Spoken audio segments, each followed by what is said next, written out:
إن الحمد لله نحمده ونستعينه ونستغفره ونستهديه ونتوب إليه ونعوذ بالله من شرور أنفسنا ومن سيئات أعمالنا من يهده الله فلا مضل له ومن يضلل فلا هادي له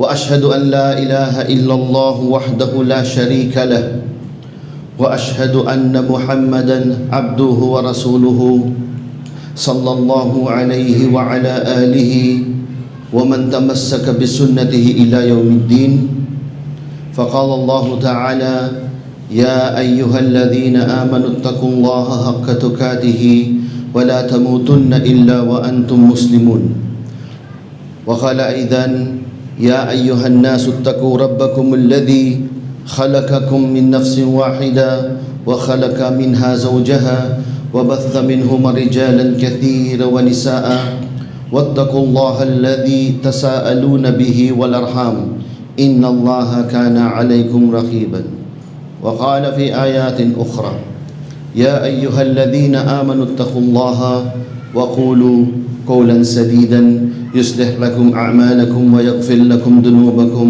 ومن يطع الله ورسوله فقد فاز فوزا عظيما.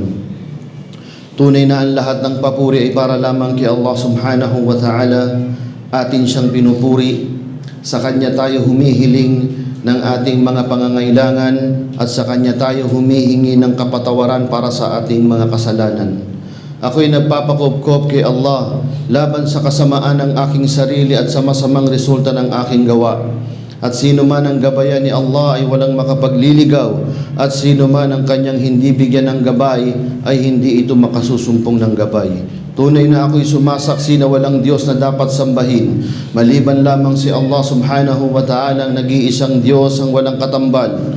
At ako'y sumasaksi na si Muhammad sallallahu alaihi wasallam ay ang kanyang huling sugong ipinadala. Sumakanya nawa ang pagpapala, pagpugay, pagbati at kapayapaan, at gayon rin sa kanyang mga kasamahan at sa lahat ng tumangkilik sa kanyang patnubay hanggang sa pagsapit ng araw ng paghuhukom. Nagbanggit si Allah subhanahu wa ta'ala ng mga aya ng Quran patungkol sa pagpapaalala ng takot kay Allah. Sabi ni Allah subhanahu wa ta'ala, o mga sumasampalataya, matakot kayo kay Allah ng tunay at karapat-dapat na pagkatakot na para lamang sa Kanya. At huwag natin hahayaan na tayo daratnan ng kamatayan maliban na lamang tayo ay mga Muslim. At binanggit ni Allah subhanahu wa ta'ala sa isang aya, ya ayyuhan nas, o sangkatauhan, matakot kayo sa inyong Panginoon na nilikha kayo mula sa isang tao, at mula sa Kanya ay nilikha ang Kanyang kapareha, at sa kanilang dalawa ay nilikha ni Allah subhanahu wa ta'ala ang maraming kalalakihan at kababaihan. Matakot tayo kay Allah at Siya ang magtatanong sa atin ng ating mga ginawa o paano natin ginugol ang ating buhay dito sa dunya. At huwag daw natin anya puputulin ang ating mabuting ugnayan sa ating mga kamag-anak. At sa huling aya, sabi ni Allah subhanahu wa ta'ala sa mga sumasampalataya ay matakot kayo kay Allah wa qulu qawlan sadidan. Pagkatapos ng pagkakaroon ng takot kay Allah ay magsalitaan niya daw tayo ng matuwid. Yuslih lakum a'malakum wa yaghfir lakum dunubakum. At pagkatapos nito ay patatawarin ni Allah subhanahu wa ta'ala ang ating mga kasalanan at pagbubutihin niya ang ating mga gawa. Wa man yuti'illaha wa rasulahu faqad faza fawzan 'aziman. At sino man ang sumunod kay Allah at sa Kanyang sugo ay bibigyan ni Allah ng dakilang tagumpay. Mga magulang at mga kapatid sa pananampalatayang Islam, ilang araw na lang ang ating iniintay at matatapos ang isa na namang taon. Ito ay tanda na tayo ay palapit ng palapit sa ating kahihinatnan.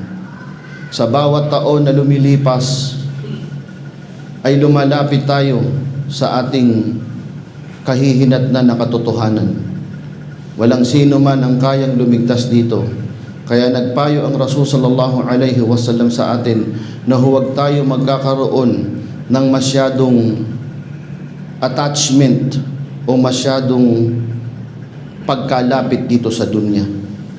Ang sabi ni Propeta Muhammad sallallahu alaihi wasallam, kun fid dunya ka'annaka gharibun o abirus sabil. Rawahul Bukhari. Sabi ng Rasul sallallahu alaihi wasallam, kun fid dunya, mamuhay ka sa mundo na parang ikaw ay isang dayuhan o estranghero. Kun fid dunya ka'annaka gharib o abirus sabil, o isang manlalakbay o humihimpil sa isang istasyon. Ang sabi ng Rasul sallallahu alaihi wasallam, ang isang mananampalataya ay dapat turingin niya ang kanyang sarili bilang isang garib dito sa dunya. Kun fid dunya. Ang dunya na meron tayo ngayon, dapat turingin natin ang mga sarili na tayo'y mga temporary lang dito.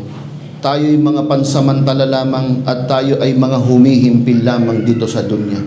Hindi dito ang ating huling hantungan, hindi dito mamumuhay ng panghabang buhay ang mga sumasampalataya.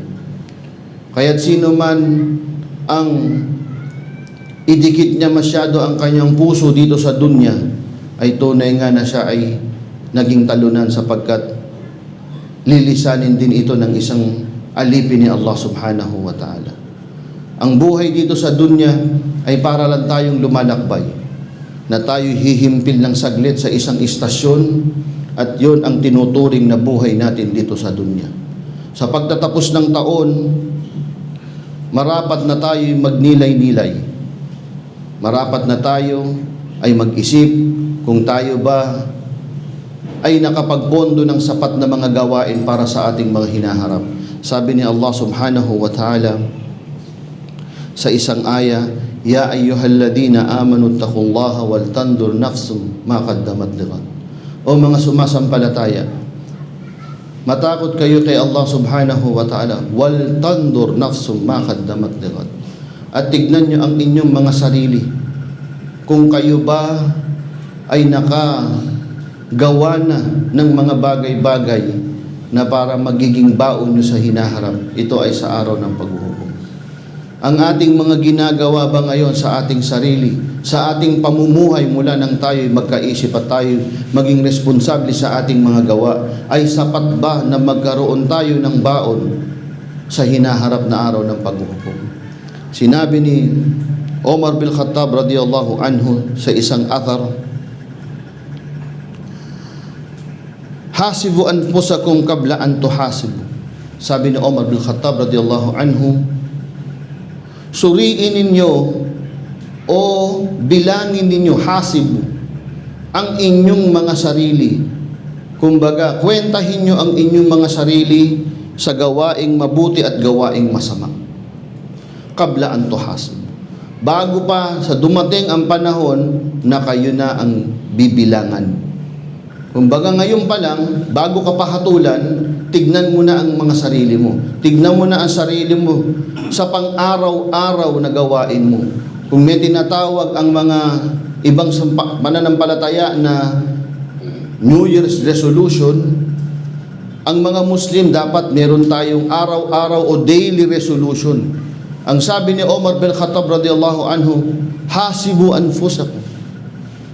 Kwentahin nyo ang mga sarili nyo bago pa dumating sa punto na kayo ay bibilangan na sa pang-araw-araw. Mula sa paggising natin bilang mga sumasampalataya hanggang sa pagtulog natin araw-araw. Marapat sa isang sumasampalataya na kinikwenta mo ang sarili mo.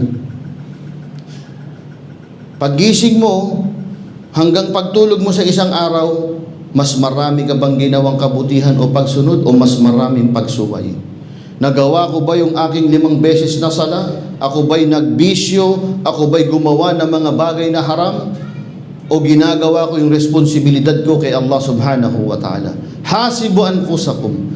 Bilangin nyo yan sa sarili nyo araw-araw. Kapag katapos nyo magsala ng Isha, o pag kayo ay nasa inyong higaan na, bilangin nyo sa araw na ito, mas marami ba akong ginawang kabutihan o mas marami akong ginawang pagsaway? Mula sa iyong trabaho, ano bang trabahong ginagawa mo? Ito ba'y halal? Ito ba'y haram? Sa pagsasala, ako ba'y nagsala ng kumpleto sa isang araw? Ako ba'y nagsala ng tamang oras? Hasibu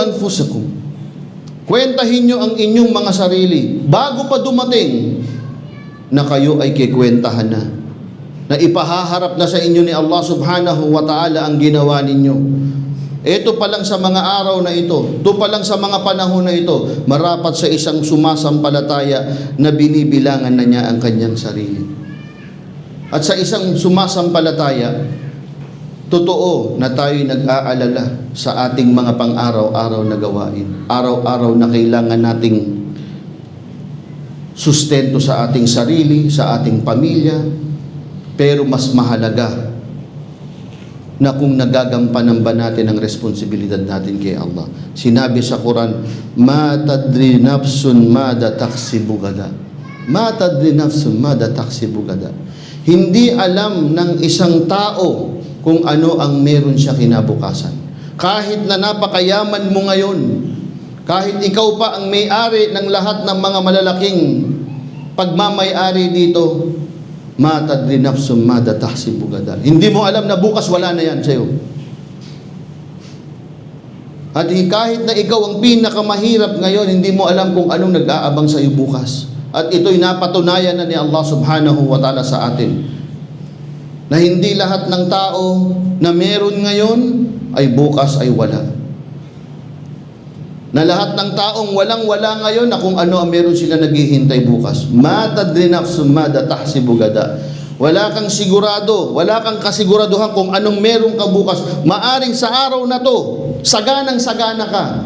Walang kasunduan na bukas pagising mo ay nasa iyo pa yung mga bagay na yan. At sabi ni Allah subhanahu wa ta'ala, "Wa ma tadri nafsun bi ayyi ardin tamut." At hindi alam ng tao kung saan siya mamamatay. Tadri. May mga tao napakalusog, lahat ng klaseng pag-iingat, pero kinabukasan namatay siya. Subhanallah. At may mga tao, subhanallah, lahat na yata ng klase ng sakit nasa kanya, pero alhamdulillah, tinakda ni Allah subhanahu wa ta'ala na mabuhay pa siya ng mahaba. Hindi mo alam. Ma tadri nafsun bi ayyi ardin tamut. Hindi mo alam. Kahit na gusto mong magpakamatay nga dyan, magpatiwakal ka, kung hindi gusto ni Allah subhanahu wa ta'ala na mamatay ka, hindi ka mamatay. Pero kahit anong pag-iingat mo, wallahi, marami tayong kilala, mga malusog. Nasa kanila lahat ng kalusugan, kayamanan na kumain ng mga masasagan at pero sila tong mga naunang mga kinuha ni Allah subhanahu wa ta'ala. At meron naman tayong kilala na subhanallahil azim, na halos lahat ng pagsubok ng kalusugan ay binigay sa kanya, pero hindi sinadya ni Allah subhanahu wa ta'ala na siya ay kunin. At isa pa, sabi ni Allah subhanahu wa ta'ala, "Qul Muhammad, sabihin mo sa mga tao, innal mauta alladhi tafirruna minhu." Sabi ni Allah subhanahu wa ta'ala, sabihin mo Muhammad sa mga tao, innal mauta alladhi tafirruna minhu. Yung kamatayan na tinatakasan, na tinatakbuhan ng mga tao, tafirruna minhu, tinatakbuhan natin yan sa pamamagitan ng pagkain ng mga malulusog, pagpapalusog, lahat yan mga bagay na yan ay paraan para maiwasan natin ang kamatayan. May mga tao nagbabayad ng malaking halaga para lamang madugtungan ng saglit ang kanilang buhay. Lahat ng mga aparato, lahat ng Qul innal mauta alladhina tafirruna minhu, sabi ni Allah subhanahu wa ta'ala, anong mangyayari? Fa innahu mulaqikum. Tunay na sasalubungin niya kayo. Yung kamatayan na tinatakbuhan natin, nakala natin nasa likod natin dahil sa maraming pag-iwas natin, sabi ni Allah, bandang huli mulaqikum. Bandang huli ay sasalubungin ka ng kamatayan mo sa harap. Kaya subhanallah, ang mga Muslim, ang tunay na mga sumasampalataya, ay pinapaganda niya ang kanyang sarili, ang kanyang kalusugan, upang mas magkaroon siya ng quality na oras para siya'y makapaglingkod kay Allah subhanahu wa ta'ala. Secondary na lang yung makasama mo ang pamilya mo, Ito'y mga bonus sa atin ni Allah subhanahu wa ta'ala. Magkaroon ng masaganang buhay. Pero ang isang mu'min na nag-aayos ng kanyang buhay, huwag niyang isipin na mapahahaba niya to ng kahit na 1 minuto. Huwag isipin ng isang mu'min na sa kanyang mga pagpapalusog, sa kanyang mga ginagawang mga bagay na makabubuti sa kanyang katawan, ay magpapahaba sa buhay na tinakda sa kanya na Allah. Wallahi la. Ngunit itong pagpapalusog ng katawan mo, pagpapaganda ng ginagawa mo sa katawan mo, ay para magkaroon ka ng lakas, para mas makapag-ipon ka pa ng maraming kabutihan. Sapagkat doon sa kabilang buhay, doon ay walang hanggan ang kasiyahan, walang hanggan ang kabutihan. Ngayon, yung natitirang lakas na meron ka, kaya ka nagpapalusog, kaya ka nagpapalakas, para makapagparami ako ng ibada kay Allah, para mas marami kong magawa na ikabubuti ko, para mas marami kong maganap na pag-ibada o pagsunod kay Allah subhanahu wa ta'ala, na siyang babaunin ko sa araw ng paghuhukom, na sinabi ni Allah subhanahu wa ta'ala kanina, Ya ayyuhalladina amanu taqullaha wal tandur nafsun madza tahsibu gada. Tignan mo ang sarili mo kung gaano karami na ang baon mo para sa kinaharap, para sa araw ng paghuhukom, para sa yawmul qiyamah. Huwag mo isipin na yung ginagawa nating mga pagpapalusog, pagpapalakas ng katawan ay magdaragdag ng minuto sa buhay mo. Pero ang pagpapaayos na ito ay maaring maging sanhi na mas magkaroon ka ng maraming pagsamba kay Allah. Mas masarap magsala kapag malusog ka, kaysa pupunta ka ng masjid na pilay ka, o magsusudyod ka na wala ka ng kamay. Kaya ka nag-ingat, kaya ka nagpalusog para pagpunta mo sa mosque, pagpunta mo sa masjid. Mas masarap magsala ng jamaa kapag ikaw ay malusog. Mas masarap mag-umrah kapag ikaw ay malusog. Mas maganda mag-hajj kapag malusog ka. Kapag mas maganda mag-ayuno sa buwan ng Ramadan kapag malusog ka. Kesa saka ka nagkasakit, saka ka na hindi malusog, saka ka pa mag-iibada, saka ka pa nakaalala. Kaya ka nagpapalusog para mas magampanan mo pa ang ibada mo kay Allah subhanahu wa ta'ala. At huwag natin iisipin na itong pagpapalusog na to ay magdaragdag sa buhay natin. Natural lang na magkaroon tayo ng takot. Nilagay ni Allah yan na matatakot tayo sa kamatayan. Pero bilang isang Muslim, ang pinakamagandang gawin kaysa takbuhan ito ay paghandaan ito. Hasibu anfusikum qabla an tuhasabu. Tignan mo araw-araw ang ginagawa mo. Tignan mo araw-araw ang ginagawa mo kung ikaw ba ay nakalalam ang responsibilidad para magkaroon ka ng panatag sa sarili mo na ako'y magtatagumpay kapag nagkita na kami ng Allah subhanahu wa ta'ala. Iduan natin kay Allah subhanahu wa ta'ala na bigyan tayo ng masaganang buhay, malusog na katawan upang makapagdagdag pa tayo ng serbisyo at ibada kay Allah subhanahu wa ta'ala. Iduan natin kay Allah subhanahu wa ta'ala na bigyan tayo ng rizq, bigyan tayo ng kayamanan ni Allah subhanahu wa ta'ala upang magamit natin sa paglilingkod sa Kanya, upang mabigay natin ang karapatan ng ating pamilya, ng ating mga kamag-anak. Iduan natin kay Allah subhanahu wa ta'ala na bigyan tayo ng rizq na halal na kung saan ay magamit natin sa kabutihan. Wa aqulu qawli hadha wa astaghfirullah li wa lakum wa li sa'il muslimina min kulli dhanbin fastaghfiruhu fa innahu huwal ghafurur rahim. Astaghfirullah.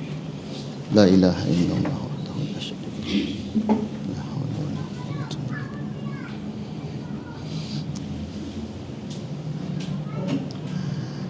Bismillah, alhamdulillah, wassalatu wassalamu ala rasulillah nabiyina Muhammadin wa ala alihi wa sahbihi ajma'in. Lahat ng papuri para lamang kay Allah subhanahu wa ta'ala. Pagbatit pagpugay sa kanyang sugunawan na si Propeta Muhammad sallallahu alaihi wasallam at gayon rin sa kanyang mga kasamahan at sa lahat ng tumangkilik sa kanyang sunnah hanggang sa pagsapit ng araw ng paghuhukom. Kasabay ng pagbabago ng panahon o ng taon ay papasok din dito ang pagdiriwang ng mga hindi mananampalataya o mga hindi mga Muslim. At marami nag-aakala na ang pagdiriwang ng bagong taon ay isang bagay na mubah. Mubah, ibig sabihin, walang kasalanan, walang reward. Mubah. Bakit? Ang sabi ng iba, Kasi ito naman po'y pagtatapos lang ng taon. Magsasaya lamang tayo, magpapasalamat kasi natapos ang taon. Pero kung nalalaman natin na ito ay pangunahing gawain ng mga kufar, ng mga di mga Muslim, at sinabi ng Rasul sallallahu alaihi wasallam, man tashabbaha biqaumin fahuwa minhum. Sino man daw niya ang gumaya sa mga customary practices ng mga hindi mananampalataya ay kabilang na siya rito. Yan ang unang puntos. Hindi dapat ang isang Muslim gumagaya sa mga tao na hindi mga sumasampalataya. Oo, ina-acknowledge natin na natapos ang taon, na tayo'y nag-reflect, na tayo'y nagmuni-muni kung ano ba ang nagawa natin, pero ang magdiwang nito, ang sumama sa kanilang mga gawain, ay isang gawaing tashabbu bil kuffar o paggaya sa kanila. Pangalawa, ang tradisyong ito ay hindi naman pinasimulan ng mga unang tagasunod ni Isa alayhi salam. Kung inaakala natin na ito'y isang tradisyon na pinangunahan ng mga unang mga tagasunod ni Isa alayhi salam, ito po ay walang kinalaman sa relihiyong pinangaral ni Isa alayhi salam. Bagkus, ito ay hinango sa pagdiriwang ng isang Diyos-Diyusan na si Janus. Ang Diyos ang kinikilala ng Diyos ng panimula. Kaya nga New Year, Diyos ng panimula, Janus, January. Kaya kung ang isang Muslim ay magdiriwang nito, siya ay sumasama sa pagdiriwang ng merong pag-uugat sa pagsamba sa Diyos-Diyusan. Kaya ang isang Muslim ay hindi marapat sumama sa mga pagdiriwang dito. Dahil ito ay gawaing shirk. Kung inaakala natin na ang Christmas ay mas matindi o mas masidhi ang kufur kesa sa January o kesa sa New Year, dapat nating malaman na mas masidhi ang kufur at shirk sa gawain ng New Year. Sa Christmas, ito'y kufur sapagkat ito ay paniniwalang nagkaroon ng anak si Allah subhanahu wa ta'ala at pinagdiriwang nila na isang sugo ni Allah subhanahu wa ta'ala ay kinilala nilang anak ng Diyos. Ito ay isang malaking kufur. At ginawa ito ng mga naunang tagasunod ni Isa alayhi salam nang sila ay naligaw, nang sila ay kumuha ng mga aral sa aral ng mga Roman. Ngunit ang January o ang New Year ay mas masidhi sapagkat ang ugat nito ay pagsamba sa mga Diyos-Diyusan o pagkilala sa pagpasok ng Diyos ng panimula na ito ay si Janus. At ito ay paglabag sa shirk o paglabas sa tauhid al-uluhiyya at tauhid ar-rububiyya. Tauhid sa pagiging Diyos ni Allah at tauhid sa pagiging Panginoon ni Allah subhanahu wa ta'ala. At sino mang Muslim na makikiisa dito ay nilalagay niya ang kanyang pananampalataya sa mapanganib na estado sapagkat ang ugat nito ay pagtatambal kay Allah subhanahu wa ta'ala. Pangalawa, ang mga orasyon at mga ginagawa rito na wa'iyadan billah, meron tayong mga Muslim na nakikita. Ano to? Unang-una yung pagpapaputok. Ang pagpaputok ay hindi lamang pagpapaputok para makakita tayo ng mga fireworks. Ang pagpapaputok sa New Year ay ginagawa ng mga pagano upang itaboy ang masamang espiritu. Kaya nag-iingay. At dala-dala yan ng mga makaunang Pilipino, kaya sila nag-iingay. Kung wala kang paputok, pagdating ng alas 12, magtuktok ka ng kahit ng ano, magbusina, paandali ng sasakyan, kahit anong ingay. Bakit? Para daw itaboy ang mga masasamang espiritu sa pagpasok ng bagong taon. Ito ay taliwas o paglabag sa tauhid ar-rububiyya. Ang tauhid ar-rububiyya ay tauhid kay Allah subhanahu wa ta'ala na ang rizq, ang pagbibiyaya ay nanggagaling lamang kay Allah subhanahu wa ta'ala. Ang risk mo hindi magagaling o ang malas mo o swerte mo hindi manggagaling sa pag-iingay mo. Wa'iyadan billah, maraming mga Muslim ang gumagawa nito. Nagpapaputok, nag-iingay. Wala itong basihan sa paniniwala ng mga Kristiyano, kaya nakakalungkot ang mga Pilipino nating kababayan. Bakit ka nag-iingay? Ginawa ba ni Jesucristo mag-ingay? Kahit na ang mga disipulos na nag-iingay sila, pamahiinino. Saan natin kinuha yan? Diba? Unang-una, perwisyo pa. Kaya lalo tayo mga Muslim at nalulungkot tayo, paunahan pa, punta ka sa mga Muslim area, sa paputukan. Sila pa itong nauuna bumili ng mga illegal na malalakas na paputok. Wa'iyadan billah. Hindi nila alam, ikay nakakaperwisyo, ikay gumagawa ng masama, na bawal sa batas, at ang pinakamalala, ito ay pagtugon o pagtaguyod sa gawaing shirk. Dahil naniniwala tayo na lalabas ang masasamang espiritu at papasok ang swerte. Ito'y paglabag lahat sa Islam. Paglabag sa tauhid al-rububiyya o tauhid sa pagkapanginoon ni Allah subhanahu wa ta'ala.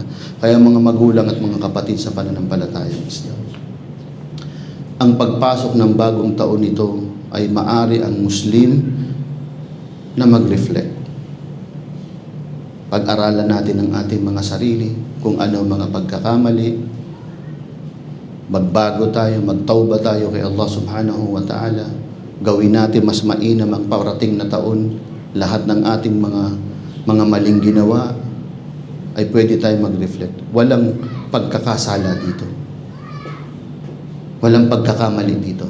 Pero ang makasilimuha sa mga gawain ng kufar, sa mga gawaing kufur at shirk, ito ay maglalagay sa panganib sa ating pananampalataya. Kaya palagian natin ito ang mga kapatid sa pananampalatayang Islam, na lagi tayong ilagay sa gabay ni Allah subhanahu wa ta'ala. Ilagay tayo sa siratal mustaqim, sa tuwid na landasin na lagi natin binibigkas sa suratul Fatiha. Ilagay tayo sa tuwid na landas ni Allah subhanahu wa ta'ala. Ilagay tayo sa kapatawaran at awa ni Allah subhanahu wa ta'ala. Iduan natin kay Allah subhanahu wa ta'ala ng mga Muslimin ay bigyan niya ng tagumpay. Iduan natin kay Allah subhanahu wa ta'ala ng parating na taon na ito ay magkaroon ng mas maraming tagumpay ang mga Muslimin. Ilagay ang mga Muslimin sa pinakamataas na antas ng kanilang mga pagsamba kay Allah subhanahu wa ta'ala. Ibadallah, inna Allah amarakum bi amrin azim, amarakum bis salati was salami ala nabiyil karim, faqala inna Allah wa malaikatahu yusalluna ala nabi ya ayyuhalladhina amanu sallu alayhi wa sallimu tasliman. Allahumma salli ala Muhammad wa ala ali Muhammad kama sallaita ala Ibrahim wa ala ali Ibrahim fil alamin innaka Hamidum Majid. Wa barik Allah Muhammad wa ala ali Muhammad kama barakta ala Ibrahim wa ala ali Ibrahim fil alamin innaka Hamidum Majid.